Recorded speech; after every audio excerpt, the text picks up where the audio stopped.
কি করছেন কি? সিগন্যাল অন হয়ে গেছে, নামবেন না।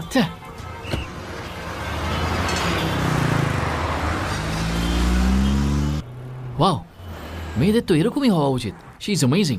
কোন মেয়েটা স্যার? আপনি শুধু 5 চোখ মেরে আমাকে ইশারা করে দিন, আমি ওই মেয়েটার সব খবর নিয়ে আপনার সাথে সেট করে দেবো। Shut up. মেয়েদের সম্বন্ধে এরকম ভাবে বলতে নেই। বস, আমার একটা ছোট্ট ডাউট আছে। বিদেশে এতদিন থাকা সত্ত্বেও আপনার এইসব বদ অভ্যেস হয়নি কেন বস? দাস, লাইফে সবারই কিছু না কিছু প্রিন্সিপাল থাকে, আর আমারও সেরকম কিছু প্রিন্সিপাল আছে। মেয়েদের সম্বন্ধে আমার কোনো খারাপ ভাবনা তৈরিই হয়নি। I respect women. সত্যি বলতে আপনাকে বোঝা খুব